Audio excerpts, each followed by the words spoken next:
지금 증시가 이상하게 흘러가지만 시장에 매매할 종목들은 충분히 나오고 있으며 완전히 무너지기 전까지는 오버나잇 정도는 가능한 시장입니다. 자, 그러면 어떤 식으로 종목을 분류하고 어떤 기준으로 매매하는지 종목 분류하는 것을 보여드리겠습니다. 자, 우선 첫 번째로 지수 상품인 곧버스랑 레버리지가 있는데 지금 고점 근처 자리는 외국인 수급에 굉장히 민감하게 반응하는 자리이기 때문에 지금은 아주 단순하게 평소와 다른 외국인 수급만 따라간다 하더라도 지수가 상승했을 때 이 상승을 쉽게 따라 들어갈 수가 있습니다.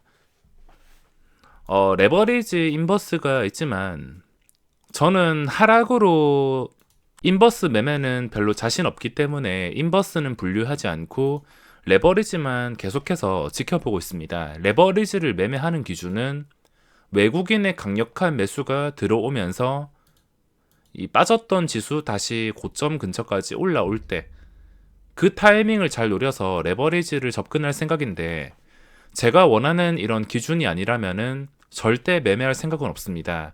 외국인이 무조건 평소와 다르게 강하게 들어와야 되며 빠졌던 지수가 다시 고점까지 올라와야지 다시 가야 할 분위기 만들면서 한 방에 고점을 돌파할 수가 있습니다. 그런 상황이 아니라면 당연히 매매할 생각은 없으며 그리고 매일매일 종목들이 이렇게 나오고 있습니다. 어제는 셀리드를 분류했었는데 셀리드가 이틀간 굉장히 적극적인 시세가 나왔으며 설명드렸다시피 그 전에 패턴이 좀 지독했던 종목이 이 지독했던 패턴들 상단을 뛰어넘어서 마무리했다면 그 뒤부터는 또 흐름이 달라질 수가 있어서 분류를 했으며 이런 식의 변동성이 나왔습니다. 이미 장대 양봉이 2번 나왔기 때문에 분류를 하지 못하고 일정 시간 동안 쉬어가는 구간을 보고 다시 분류를 하겠지만 매일매일 이렇게 거래대금이 붙으면서 장대 양봉이 나오는 종목들이 나오고 있습니다. 자, 첫 번째가 하림이란 종목입니다. 당연히 지금 시장에서 주목을 받았기 때문에 분류를 할 수밖에 없으며 저 말고도 트레이딩 하시는 분들은 이런 거래대금 상위 종목들만 집중할 수밖에 없습니다. 요즘엔 거래대금이 부족하면 윗골이 달리고 장대 음봉 나오는 경우가 워낙 많아서 거래대금이 살아 있어야 됩니다. 거래대금이 살아 있다고 무조건 상승을 보장하진 않지만 좀 크게 올라가거나 주가 방어가 조금 더 뛰어날 수가 있기 때문에 당일 시장을 주도하는 종목들은 완전히 끝날 때까지는 계속 체크를 해주는 게 중요해서 하림도 분류를 했습니다. 제가 셀리드도 분류를 했다가 바로 시세가 적극적으로 나오고 당연히 하림도 지금 원칙상으로 분류를 할 수밖에 없지만 지금 아쉬운 게 뭐냐면 장후 시간의 거래에서 58만 주나 쌓았습니다.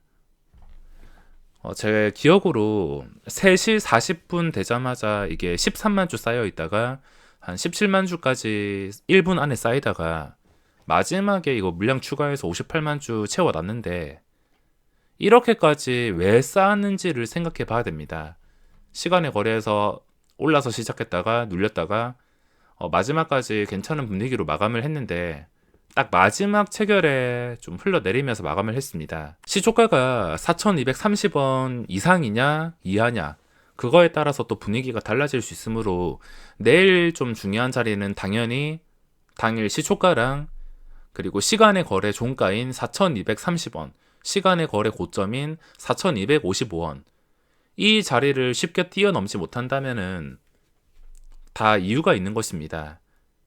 이게 험매수가 되어서 내일 영향을 줄 수 있으므로 저는 바로 공략하는 것보다는 최소한 한 10분 지나고 나서도 주가가 좀 멀쩡하다면 그때 생각해 볼 생각이며 이 찝찝한 게 하나라도 있다면 바로 매수를 하는 게 아니라 시간 지나서도 이게 멀쩡한지를 체크해야 됩니다. 장후 시간에 거래해서 장난이 나온다면은 최근 이런 종목들처럼 결과가 좋지 않을 수가 있습니다. 두산중공업도 고점 찍고 나서 폭락하기 전에 시간에 거래해서 장난이 나왔습니다. 그리고 최근에 제가 알려드린 ADM 코리아 이것도 장난 나오고 나서 끝까지 떨어지고 있으며 벌써 거의 30%가 날라갔습니다.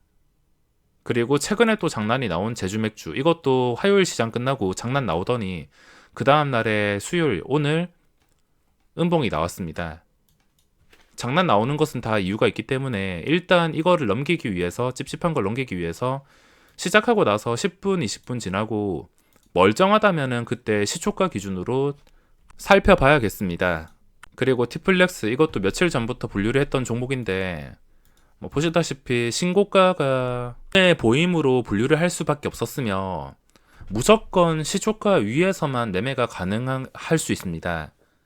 5천원까지 거리가 가까워서 장 초반에 뭐 잠깐 눌리다가 방심한 틈에 순식간에 올려서 5천원 돌파해서 한 번 더 슈팅이 나올 수도 있는 자리라 시초가 기준으로 적당히 눌리고 나서 많이 빠지면 안 됩니다. 시초가 0%에서 출발했다 쳤을 때 시초가 대비 한 마이너스 7%, 마이너스 10% 이렇게 빠지는 거 반등한다 하더라도 따라잡지 못하고 변동성이 커진다는 것은 내가 대응했을 때 성공시켰을 때 수익을 더 크게 얻어갈 수 있겠지만 만약에 실패했을 때 부담해야 될 것들이 훨씬 더 많아지기 때문에 시초가 근처에서 최소한 시초가 대비 마이너스 3% 이내로 움직이면서 잘 빠지지 않는 상태에서 다시 회복해 주는 과정에서 눈치를 채고 들어가서 이 5천원 돌파하는 과정을 먹을 생각을 해야 됩니다. 이 종목 특성상 또 윗꼬리가 달리면서 상승폭을 반납할지까지는 모르겠지만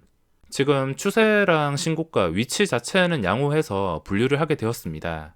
그리고 14위에 헬릭스미스, 그 전에 거래대금 3천억 나온 종목이 수요일 시장에서 멀쩡히 버텨주면서 마무리했습니다. 잘 빠지지도 않고 괜찮은 캔들로 버텨주면서 마무리했기 때문에 이거 역시 시초가 근처에서 잘 버텨준다면 이제라도 추가 양봉이 나올 수 있으므로 최근에 거래대금이 나왔다면은 그리고 나온 상태에서 잘 유지가 된다면 분류를 할 수밖에 없습니다. 최근에 나온 라운시큐어라든지 이런 종목들 음봉 나온 뒤에도 흘러내리지 않으니까 이렇게 시세가 나왔습니다. 결과가 음봉이라서 좀 그렇긴 하지만 어쨌든 간에 양봉 나오고 나서 그 다음 캔들이 최악이 아닐 경우에는 꾸준한 변동성이 나올 수 있으므로 라운시큐어와 비슷한 느낌으로 분류를 했습니다. 그리고 17위의 현우산업, 이것도 지금 신고가 근처인데 최근에 거래량이 늘어난 상태를 유지하면서 최근에 고점 돌파 준비를 하고 있습니다. 이거 역시 마찬가지로 시초가, 어떤 종목을 매매하더라도 당일 시초가를 지켜준다는 것 자체에 의미를 둬야 됩니다. 지금 중요한 자리가 최근 고점 6,950원, 거리가 가까운 상태이기 때문에 분류를 하게 되었습니다. 자, 그리고 코스피로 넘어가서 14위에 카카오, 대형주 보면은 지금 카카오가 신고가 뚫어줄 준비를 하고 있습니다. 거리가 거의 차이가 나지 않을 정도로 매우 가까운 상태에서 최근 추세가 괜찮게 유지가 되고 있습니다. 그래서 카카오도 분류를 했으며 여기까지는 관심이 없었지만 한금선 회복해서 이 추세를 유지하고 있었기 때문에 분류를 했고 최근부터 계속해서 지켜보고 있습니다. 그리고 최근에 시장에서 관심을 받고 있는 현대로템, 이것도 제가 최근부터 계속 분류를 해서 꾸준하게 지켜보고 있는데 기간의 수급은 계속해서 지속되고 있으며 약간 아쉬운 게 UBS가 들어왔긴 해서 윗꼬리가 달리긴 했지만 지금 현대로템 중요한 자리는 일단 첫 번째 자리인 이때 뭔가 예쁘게 차트가 형성되기 위해서 첫 번째로 뚫어줘야 될 가격이 22,800원이었는데 이 자리를 뚫었습니다. 뚫어서 훨씬 더 위에서 거래가 되고 있으며 그 다음 좀 예쁘게 형성이 될 수 있는 고점이 24,250원, 이 자리 위에서 시간에 거래해서 마감을 했습니다. 장 시작하자마자 바로 들어가지는 않겠지만 시작하고 이것도 역시나 10분 지나고 나서도 24,250원 밑으로 잘 내려오지 않는다면 이 중요한 자리를 완벽하게 사수할 수도 있기 때문에 분류를 했습니다. 외국인의 단타가 좀 걸리긴 하지만 요즘에 좀 괜찮은 추세 종목들 단타 외국인들이 먼저 들어와서 선수치는 경우가 있는데 보통 외국인 단타 물량들이 장 시작하자마자 장 초반에 나오는 경우가 많아서 한 20분 정도 지켜보다가도 이 자리를 잘 깨지 않는다면 의미가 있는 것이므로 지금 자리에서 최근에 거래량도 늘어났고 어떻게 올라갈지 알 수 없는 상황입니다. 조금 아쉬운 게 있다면 요즘에 종목들 보더라도 끝까지 올라가는 게 몇 개 되지 않습니다. 그나마 두산중공업이라든지 대한전선이 조단위 거래대금이 나와서 이런 식으로 올라갔지, 뭐 잠깐 크게 올라가는 종목들 나중에 삼성제약처럼 결과가 좋지 않은 게 많습니다. 그래서 요즘에는 너무 길게 보다는 단기에 시세가 좀 괜찮게 나왔다 싶으면은 전량 수익을 하던가, 수익을 챙기기 아깝다면 계속 들고 가고 싶다면 분할 매도라도 대응을 하는 게 지금 시장과 패턴에서 마음 편하게 살아남을 수가 있습니다. 자, 마지막으로 최근에 거래대금이 붙었던 조건 검색에서 여러 가지 종목들이 있지만 뭐 시세가 나왔다가 바로 떨어지는 것들을 쉽게 확인할 수 있습니다.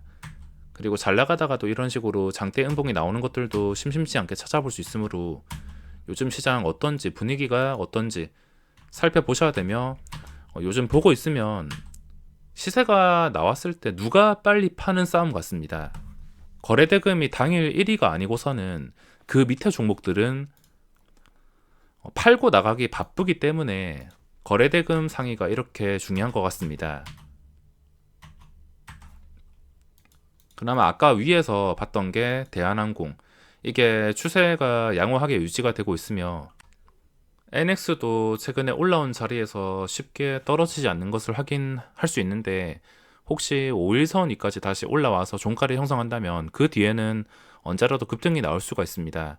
근데 요즘에 정치 테마주 한 사람 이름으로 지금 엮인 종목만 거의 100개가 넘는 것 같은데, 이제 정치 테마주 좀 그만 좀 올랐으면 좋겠습니다. 그거 직접 다 찾아봐야 되고 너무 혼란스럽기 때문에 요즘에 종목 고를 때 이게 혹시나 정치 테마주로 또 연관이 되어 있는지 가끔씩 찾아보고 있습니다. 요즘 패턴들 거의 다 비슷하며 시세 나왔다가 무너지기 바빠서 줄 때 먹는 게 중요할 것 같습니다. 자, 그럼 오늘 영상은 딱 여기까지 하고 마무리하겠습니다.